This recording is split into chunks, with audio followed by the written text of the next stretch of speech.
लखनऊ के गोमती नगर में Schumacher institute द्वारा सर एम.एस. अल हुदा की 23वीं पुण्यतिथि पर आयोजित होने वाले सम्मान समारोह पर एक महत्वपूर्ण बैठक हुई, जिसमें डॉक्टर फिरोज एम अल हुदा, शरीक रजा अल हुदा, सुरैया सिद्दीकी, मोहम्मद अफाक उपस्थित रहे।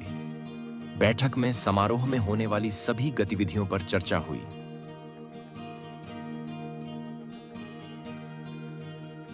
देखिए, ऐसा है कि 3 जून को यूपी प्रेस क्लब में बहुत बड़ा प्रोग्राम होने जा रहा है, जिसकी वजह से हम लोग यहाँ पर एक मीटिंग करी है हमारे फिरोज अब्दुल्ला साहब ने, और हम लोग पूरी तैयारी से इंशाल्लाह बहुत बड़ा प्रोग्राम करने रहे हैं शुभाकर वाला, जो शहर के अंदर एक यादगार प्रोग्राम इंशाल्लाह माना जाएगा। बस आप लोगों से अपील है कि आप लोग सपोर्ट में रहें। जैसे आप इस कार्यक्रम की अध्यक्षता करेंगे, क्या कुछ कहना चाहेंगे इस पूरे कार्यक्रम में? पहले तो हम आप लोगों को धन्यवाद देते हैं कि आप लोग आज आए और आपकी सदारत में, आपकी अध्यक्षता में आपने हमें सम्मान दिया है और उस जगह की जिम्मेदारी दे रहे हैं, तो हम आपका बहुत बहुत शुक्रिया अदा करते हैं। और हमारी तरफ से पूरी ये कोशिश रहेगी कि 3 तारीख का जो प्रोग्राम रहेगा प्रेस क्लब में, उससे आपके फादर के नाम की जो ये संस्था है और जो पुण्यतिथि मनाई जाएगी, उनके लिए लोगों तक अवेयर करने का काम करेंगे और उनके नाम को आगे बढ़ाने के लिए, जो लोगों ने नाम को खो दिया है और इतनी बड़ी संस्थाओं को आगे नहीं बढ़ाया है, तो हमारे सारे प्रतिनिधि जो रहेंगे इसमें, उनसे सबसे गुजारिश करेंगे और पूरी कोशिश करेंगे कि अब इसको आगे बढ़ाया जाए और इस पे एक बेहतर काम करने का प्रयास किया जाए। सर, आज एक प्रेस वार्ता का आयोजन किया गया है, क्या कुछ मुद्दा है इस प्रेस वार्ता का, इसके बारे में बताइए।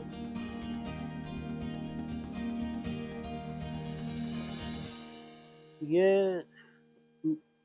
प्रेस वार्ता जो है, ये बहुत अहम नहीं है, लेकिन एक तरह से अहम है।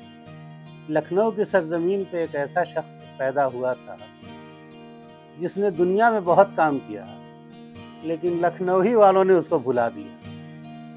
हालांकि उस शख्स ने बहुत कुछ लखनऊ को दिया, लेकिन अलमिया ये है, अफसोस इस बात का है कि लखनऊ वाले उस शख्सियत को याद नहीं करते हैं या बिल्कुल भूल बैठे।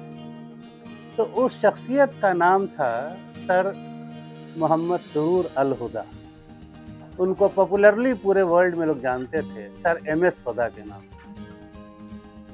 उन्होंने 3-4 ऑर्गेनाइजेशन ऐसी बनाई जिसमें इकोनॉमिक डेवलपमेंट के साथ साथ रूरल और अर्बन पुअर के डेवलपमेंट का भी उसमें एक कॉलम था। खास करके वीमेन एम्पावरमेंट पे और सेल्फ एम्प्लॉयमेंट जनरेशन पे ज़्यादा जोर। इन एनजीओज में पहला नाम आता है एटीडीए का, जिसका फुल फॉर्म होता है एप्रोप्रिएट टेक्नोलॉजी डेवलपमेंट एसोसिएशन, जिसकी ऑफिस आज भी गांधी भवन के 2nd फ्लोर पे आप जाएंगे तो आपको मिलेगी। पूरा फ्लोर उस ऑफिस को गांधी भवन ने दिया हुआ है और आज भी ऑफिस वहाँ मौजूद है। दूसरी ऑर्गेनाइजेशन जो हमारे, वो इत्तेफाक से मेरे वालिद साहब हुआ करते थे, सर एम.एस. हुदा, जिनकी हम लोग पुण्यतिथि या बरसी बनाने जा रहे हैं 3 जून को। उसी संदर्भ में आज हम लोग इस मिल रहे हैं ताकि लोगों को जानकारी हो जाए और प्रेस क्लब में ज़्यादा से ज़्यादा लोग इस फंक्शन को अटेंड करते। कहने का मतलब यही है कि इस बातचीत का मकसद यही है कि ज़्यादा से ज़्यादा लोगों तक ये मैसेज पहुँचे, ये संवाद पहुँचे। हम कार्ड कितना बांटेंगे या मीडिया कितना पब्लिसिटी करेगा या पेपर में कितना दिया जाए, आप लोगों के माध्यम से जो बात पहुँचेगी वो दूर दूर तक जाएगी। और प्रेस क्लब में 3 जून को 4 बजे से 6 बजे तक उनकी याद में एक प्रोग्राम रखा गया है और यही बात की जाएगी कि लखनऊ के पूत को आज हम लोग याद करें और लखनऊ के पूत के नाम को उजागर करें। कौन-कौन मुख्य रूप से शामिल होंगे इस कार्यक्रम में? इसमें हमारी बहन होंगी मिसेस सुरैया सिद्दीकी, जो वहाँ सदारत करेंगी। क्या कहते हैं, अध्यक्ष उस जलसे की अध्यक्षा आप ही होंगे। और जो मुख्य अतिथि होंगे, चीफ गेस्ट, वो एक मदह सहाबा ऑर्गेनाइजेशन है बहुत बड़ी, पुराने लखनऊ में। उनके प्रेसिडेंट हैं जनाब अब्दुल वहीद साहब फारूकी, वो चीफ गेस्ट होंगे।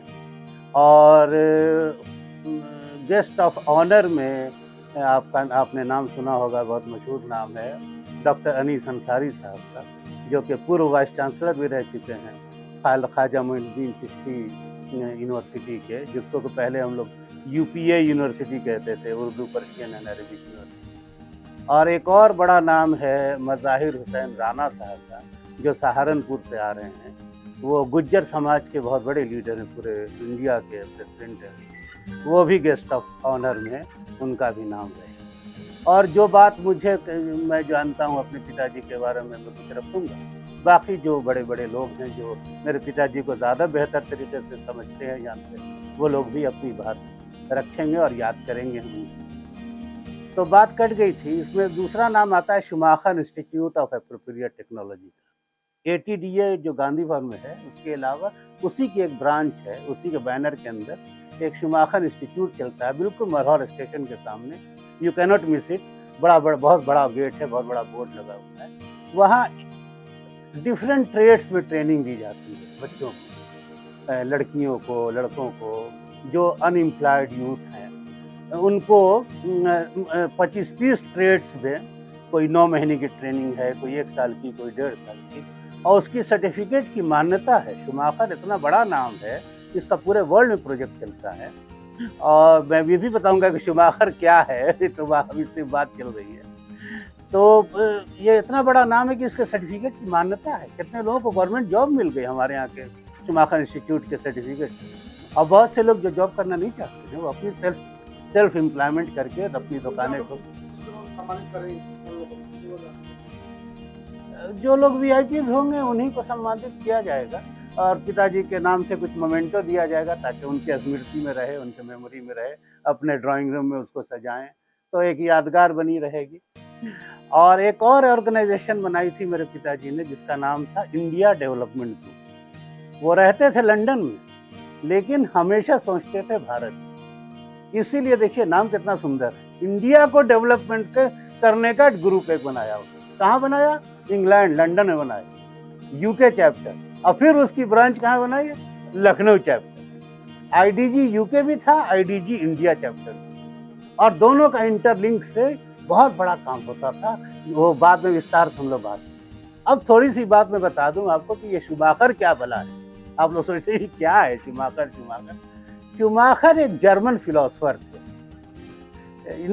इस स्पेलिंग है SCHUMACHER।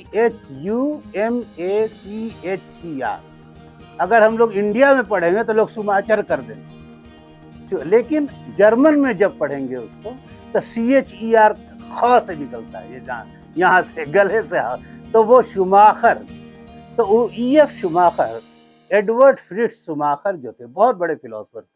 और शायद आप लोगों के स्मृति में हो, कभी पीछे आप जाइए तो एक स्मॉल इज ब्यूटीफुल किताब बहुत मशहूर हुई। ये वो किताब इसी शख्स की लिखी, जो जर्मन फिलोसफर EF शुमाखर, और वो एप्रोप्रिएट टेक्नोलॉजी के ऊपर, उन्हीं की फिलॉसफी को लेकर के और गांधी जी के फिलॉसफी को मिलाकर, दोनों के व्यूज बहुत मिलते जुलते थे। गांधी जी की फिलॉसफी रूरल डेवलपमेंट के बारे में, और EF शुमाखर की फिलॉसफी इकोनॉमिक डेवलपमेंट के बारे में। इसको मिला करके ये इंस्टीट्यूशन कायम किए गए ताकि इंडिया का उद्धार। लेकिन अनफॉर्चुनेटली, अब मैं कहना चाहूँ, अनफॉर्चुनेटली इस फिलॉसफी को जो भी सरकारें आई शुरू से, उन्होंने ऑनर नहीं किया। न गांधी जी की फिलॉसफी को ऑनर किया, न एप्रोप्रिएट टेक्नोलॉजी को डेवलप करने दिया, न EF शुमाखर की स्मॉल इज ब्यूटीफुल में जो किताबें लिखी, जो बातें लिखी गई हैं, उसको इम्प्लीमेंट। ये लोग हेवी इंडस्ट्रीज में लगे। हेवी इंडस्ट्री का नतीजा हुआ ना इधर के रहे ना उधर के, आधा तीतर आधा बेटेर होकर के रहे। सारी इंडस्ट्रीज आज बंद है। क्या फायदा हुआ हेवी इंडस्ट्रीज लगाने का, करोड़ों अरबों रुपया उसे बर्बाद करने। लेकिन वही अगर स्मॉल स्केल इंडस्ट्रीज लगती और विलेज में लगती, विलेज का उद्धार होता, तो गांधी जी कहते थे कि अगर विलेज हमारा डेवलप करेगा तो हमारा इंडिया तरक्की। अगर विलेज नहीं हमारी ग्रामीण संस्थाएं अगर बैठ गई तो इंडिया विल पेरिश। यानी कि हिंदुस्तान बर्बाद हो जाएगा अगर हमारा ग्रामीण इलाका तरक्की नहीं करेगा। तो ये भी आप क्या Thanks for watching. Please subscribe, like, share, and comment.